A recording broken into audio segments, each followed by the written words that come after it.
Laisse-moi le vin. Laisse-moi le vin.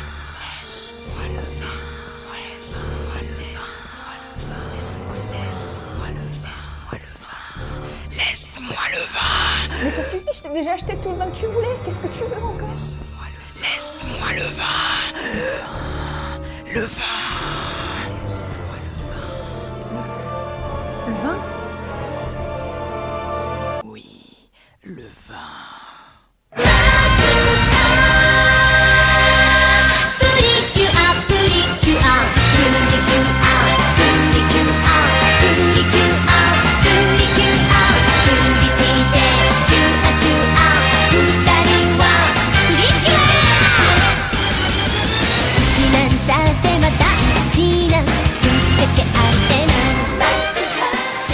Salutations et bienvenue dans ces Yorisu en sushi un petit peu particulier. Car en effet, vous avez l'honneur de m'avoir pour hôte et je sais que certains d'entre vous n'attendaient que ça. Je suis God Girl et Ikasama est tombée malade. Elle ne sera pas là pour la vidéo. En réalité, elle n'a pas supporté le Yuri dont je vais vous parler. Il était tellement ignoble et tellement malsain qu'elle m'a laissé sa place pour le présenter. Quoi? Moi, m'être imposée de force pour présenter cet épisode? Croyez-moi, vous allez vite changer d'avis. Je ne fais que rendre service. Et nous allons voir aujourd'hui l'animé Devilman Lady. Et oui, cet épisode ne sera pas disponible pour les personnes hématophobiques. Veuillez évacuer la vidéo et regarder autre chose. Ça y est, les froussards sont partis? On peut passer à la suite.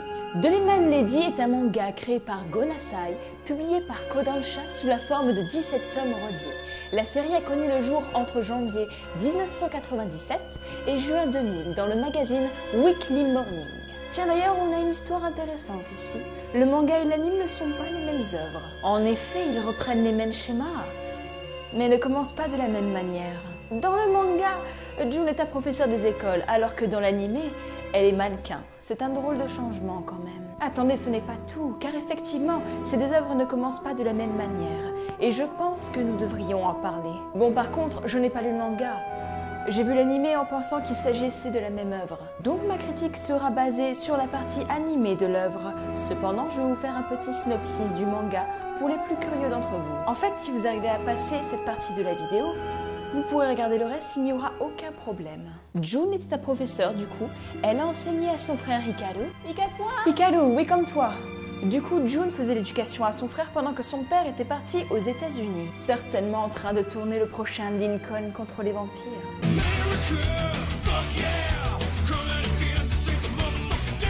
Pendant une sortie scolaire, Jun et ses élèves se font défoncer dans tous les sens du terme par des loups-garous. Je te raconte pas le bordel.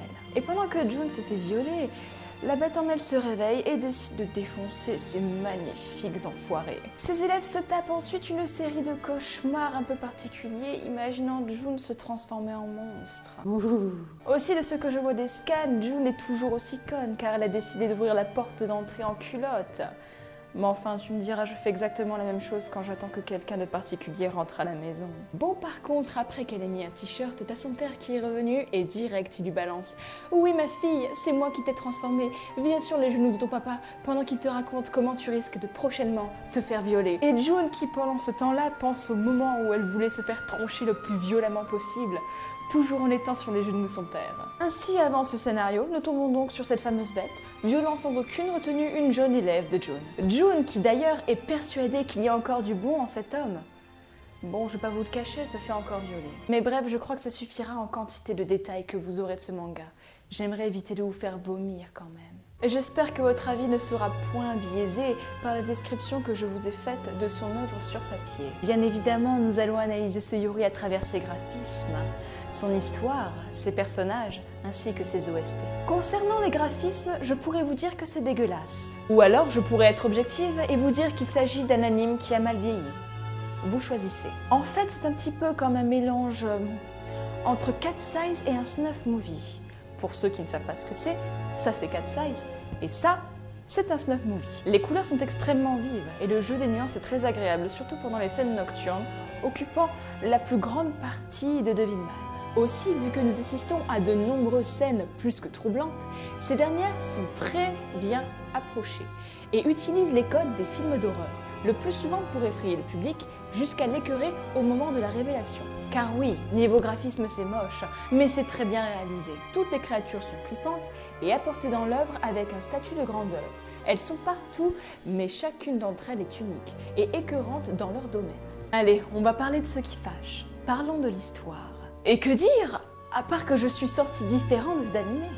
Il m'a changé. On va se faire un petit résumé du premier épisode pour annoncer la couleur. June est donc un mannequin de toute beauté, oui j'ai pensé qu'il fallait le préciser, qui a apparemment une conjonctivite magnifique vu qu'on n'arrête pas de zoomer sur ses yeux. En vérité c'est du foreshadowing.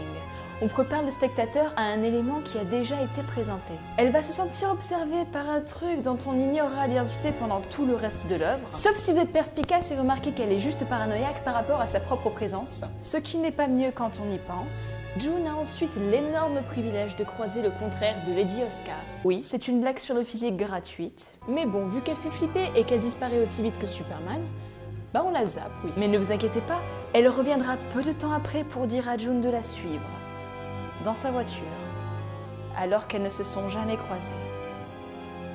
Ne faites pas ça les enfants, d'accord? Asuka, la Lady Oscar du pauvre, oui on va le dire, il faut pas déconner, complimente June sur ses magnifiques yeux marrons qui resplendissent de... Non, je suis désolée, ils sont marrons, ces yeux, on s'en fout un peu. Mais bref, Asuka va piéger June pour son bien, car en effet, June n'est pas une humaine comme les autres.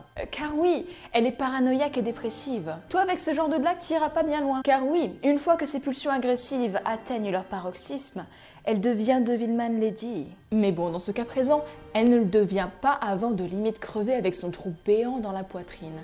Ça aurait été un peu dommage, je trouve. Et donc, vous en pensez quoi de l'histoire ? Sincèrement, il y a tellement de choses à dire.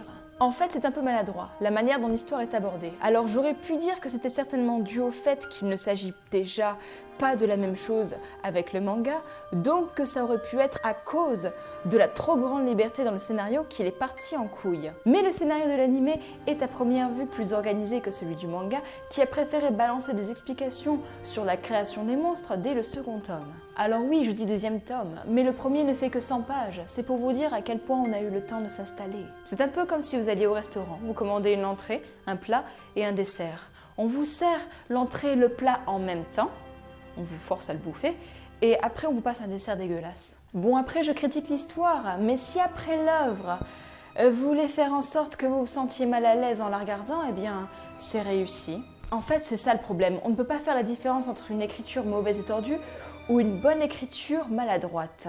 Car oui, cet animé ferait passer certains films d'horreur pour un épisode des Teletubbies. Passons donc maintenant à ma partie préférée, les personnages. Je vais donc vous parler de June et d'Asuka, car pour moi ce sont les seuls personnages qui méritent d'être ressassés si jamais vous voulez parler de cette œuvre à quelqu'un. June est donc au choix un professeur de sport ou un top modèle, c'est vous qui voyez. Avec un tempérament assez faible, elle se laisse souvent marcher sur les pieds jusqu'au déclic et donc à sa première transformation. Elle va premièrement s'inquiéter et s'écœurer d'elle-même à cause de ce qu'elle est. Elle refusera de se battre contre ces créatures si elle sent qu'il n'est pas nécessaire de les tuer. Cependant, sa seconde nature est tout le contraire de ce qu'elle est. Attirée sexuellement par la violence, le sadisme et presque toutes les personnes qui l'entourent, June tentera de se retenir à tout prix.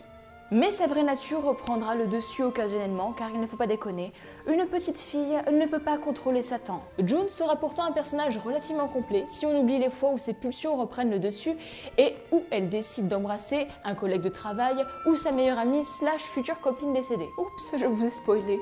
Ah, c'est dommage quand même. Pour moi, June est un peu trop insupportable pour dire qu'elle est intéressante. Ses propres sentiments sont toujours extrêmement confus. Il nous est donc difficile de lui accorder de l'importance. Surtout quand tu te retrouves à tous les épisodes à gueuler devant ton écran parce qu'elle refuse de se battre, malgré le fait qu'elle se soit fait démonter de long en large.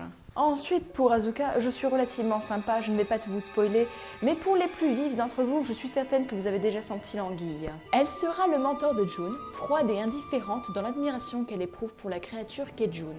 Asuka aime la créature June, mais pas la June d'origine, car elle la trouve trop faible, de corps et d'esprit. Son travail sera de remotiver notre démon à chaque fois qu'elle va se taper un petit caprice. Et c'est comme ça pendant les 3/4 de l'animé. Elle va apprendre à June à se contrôler et à laisser la créature en elle s'exprimer. Bien sûr, ce personnage possède quelques secrets, mais je n'en dirai pas plus. Et du coup, je n'aime pas ce personnage.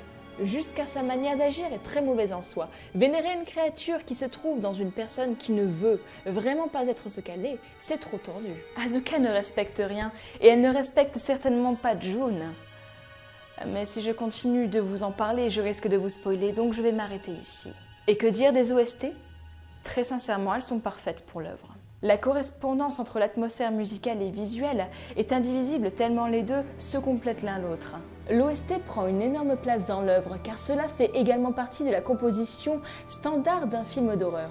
Les sons et les musiques sont composés pour apporter une atmosphère à ce qui nous est présenté. Les silences sont aussi bien exploités et c'est ce qui m'a le plus surpris dans l'animé. En réalité, il a été conçu pour déranger. Et que dire de plus à ça? Je ne vois qu'une seule chose. Don't you forget about me. Don't. Elle a les yeux revolver. Elle a la bouche camembert. Fuck this shit, I'm out.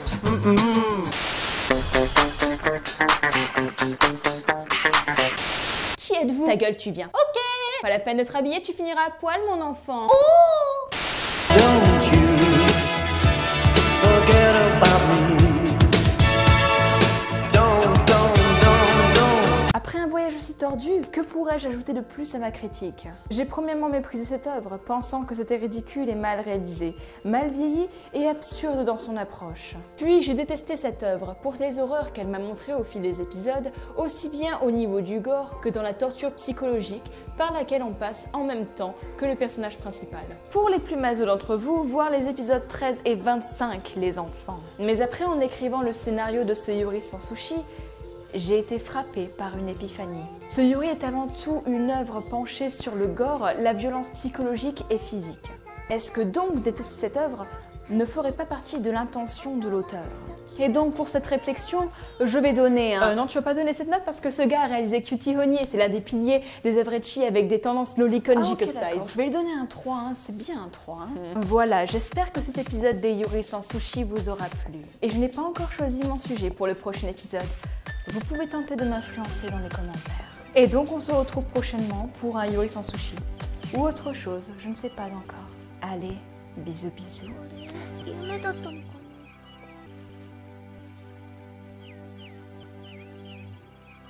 来てたのね。アル様。かわいそう。